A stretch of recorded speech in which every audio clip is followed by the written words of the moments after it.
Disney's tenure as the keeper of the Star Wars torch has been bumpy, to say the least, and there's been a fair amount of vocal criticism from fans for reasons that, for the most part, have a good amount of merit. But that's not to say that everything that Disney has done has been bad, and there are definitely those of you who over-egg the pudding when it comes to dumping on any new Star Wars content. And the focus tends to swing far more to the negative than to the positive, and it's only fair because it's human nature that we gravitate towards the inflammatory and the negative. I mean, after all, bad news tends to entice people just as much as good news, if not more so. So I'm here to try and shine a light on some of the good things that have come from Lucasfilm during the Disney era.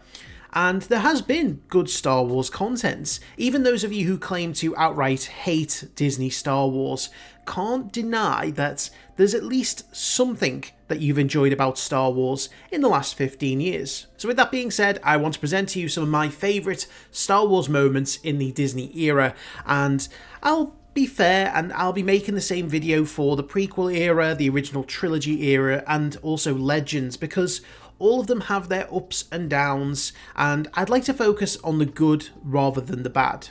Let's get into it. This is in no particular order, but first up is going to be the Kylo versus Rey duel at the end of The Force Awakens. This is a favourite of mine for several reasons. It hits all of the great aesthetic marks for me. It's taking place in a snowy forest at night time. It's just absolutely gorgeous. It looks amazing, it's lit perfectly, and it just gives it a unique atmosphere. The fight itself is a great blend of the original trilogy style, which focused on slower and more powerful maneuvers, and the pacey, flashy style of the prequels. There's emotion behind the fight, and you can feel the anger and desperation of both characters. You have a wounded Kylo who's desperate to prove himself, whilst Rey has just seen her would-be mentor killed in cold blood. All of this is set to the background of the planet falling apart around them. It's really, really great. Next up is also from The Force Awakens. It's Han's death, something that was critical in getting right. If you mess up the ending of a beloved character's story, then, for some, there is no coming back. We'll touch on that again a little bit later on. Safe to say, I think at the time, most people knew that Harrison Ford wasn't in it for the long run. He wasn't going to be in the entire trilogy, and so Han was probably going to meet his end fairly early. And the way it came about was very fitting for both him and his son, whose real name we only learned moments before. The conversation that takes place between them is quite poignant. Han, who had all rights not been a great father, was finally stepping up after hiding away for all those years, attempting to bring his son back from the dark side. Kylo says all the things that you'd expect from someone who was struggling to commit, but the twist was that in him saying that he didn't know if he had the strength to do it, was actually referring to him fully committing to the dark side. It was a great touch. The lighting reflects the shifting momentum of the scene as well. It's bright and hopeful that then fades to dark and red as Kylo makes his choice and fatally stabs his father. There's the brief moment afterwards that felt like Han was forgiving Ben, which plants the seeds for his emotional turmoil and eventual turn later down the line. It really was a great death for a great character. Moving on to Rogue One, which is a movie that most either love or hate.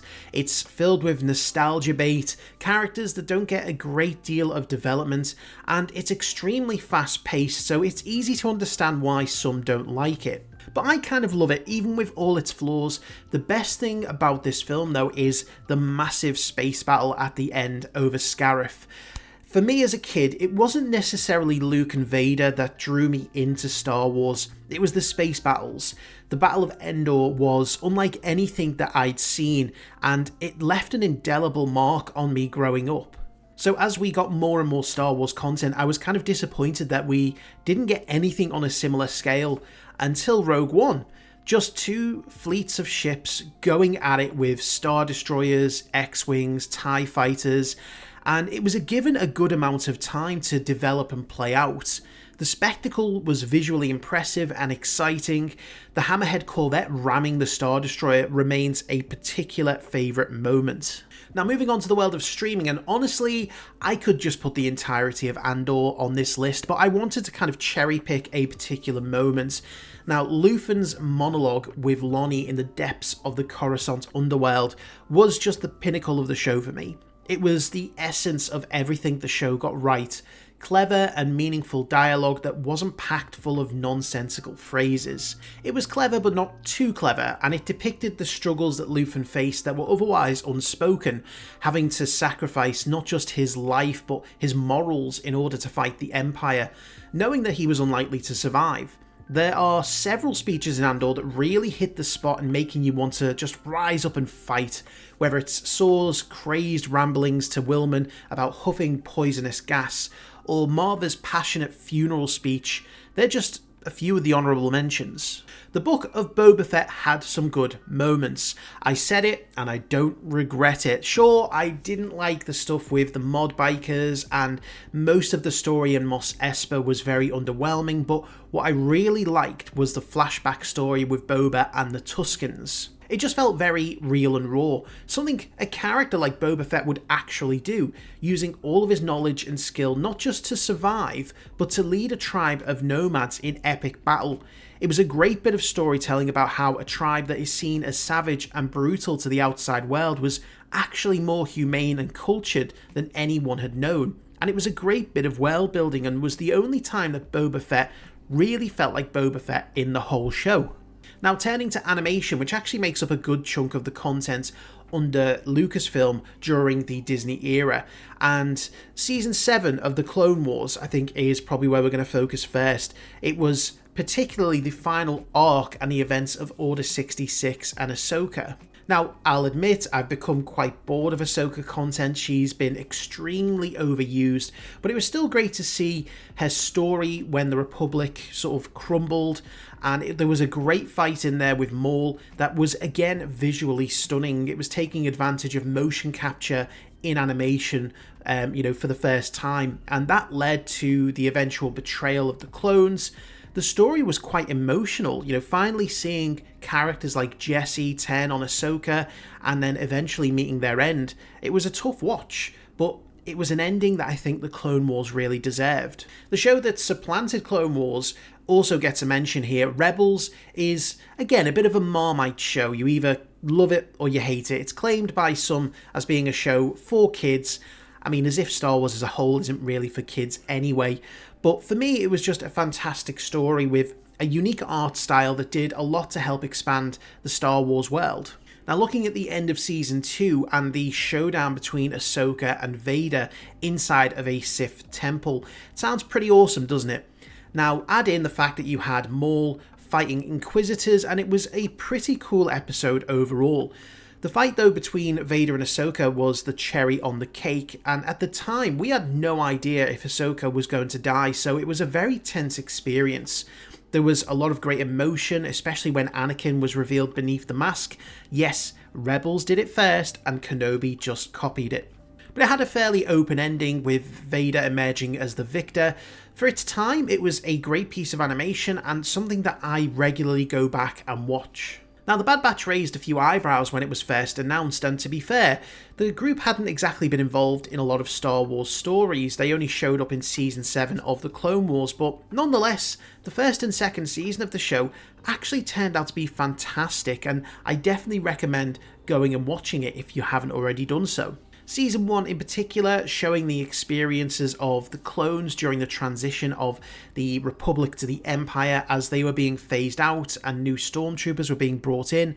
The end of the season saw the destruction of Kamino, which was far more hard-hitting than I expected. You don't really think about what happens to some of the more minor characters and locations, but seeing those cloning facilities sink into the ocean was quite sad.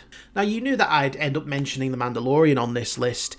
It has a third season that dips in quality a fair bit, but the first season was fantastic. A small-scale, standalone story that kept the focus on the characters, and there was limited amounts of involvement with the larger and more recognisable Star Wars elements. But my choice for favourites isn't in Season 1, it's from Season 2. And no, it's not CGI Luke either. It's Episode 7, The Believer, and the story of Migs Mayfeld. Not only does Bill Burr do a fantastic job in portraying Mayfeld, but by the end of the episode you actually end up really liking him. In his first appearance in season 1 he was very confrontational and just acted like a dick, but in The Believer you learn his real story. He's eventually confronted with a former superior officer whilst undercover with the Mandalorian, and it's here that you learn of his trauma and how the ground troops of the Empire had to live with the atrocities that they committed. There's a great moment as well where Mando has to take off his helmet or risk the entire mission, and there's an unspoken sentiment between him and Mayfeld, and it's great. This is kind of the moment where they earn each other's trust. And in fact, the whole episode is just great facial acting and subtle body language, and that's probably why I prefer it over the flashy action and nostalgia of the season's finale. Not to say that that wasn't great as well, though. Last on the list is going to be a little bit controversial, and believe me, it's something that I've only come to appreciate over the last 8 years, because at the time I hated everything about it, and even now I still don't love the outcome, but it's Luke's sacrifice at the end of The Last Jedi. Now, as mentioned, I'm no lover of The Last Jedi. I struggle to rewatch the film, and I think it's a huge mess that is terribly paced and wastes a lot of potential in characters like Finn and Poe, but it does have its good moments. Luke's journey through the film divides a lot of fans, and I'm kind of in the middle. I can appreciate what they wanted for him, and I don't think his actions with Ben were totally out of character, but I also didn't like that he stuck around on an island brooding for the whole film. What I have come to really like is his actions at the end, projecting himself across the galaxy to help save Rey and the Resistance. It's a massive feat of power, and whilst not what we expected from a Jedi Master, there was no fancy lightsaber fight or powerful Force moves, it does demonstrate that Luke was monumentally strong with the Force. It's a perfect move for a Jedi to make as well, distracting the enemy to allow the Resistance to escape whilst limiting casualties. He didn't force himself into harming Kylo, and all the while continued to plant seeds of doubt in his mind. What does still frustrate me is that he had to die as a result. It just felt unnecessary, but that doesn't take away my appreciation of his actions.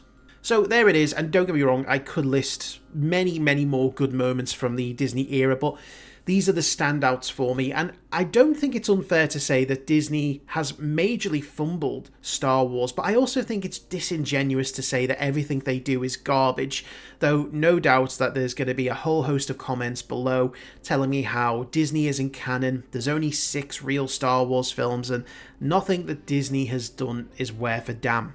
But that's by the by, because it's all opinion, and that's what this video is. It's just my opinion. So I want you to let me know your opinion in the comments below. Tell me what your favourite moments are from the Disney era, and I'll be back with my top moments from the prequel era a little bit down the line.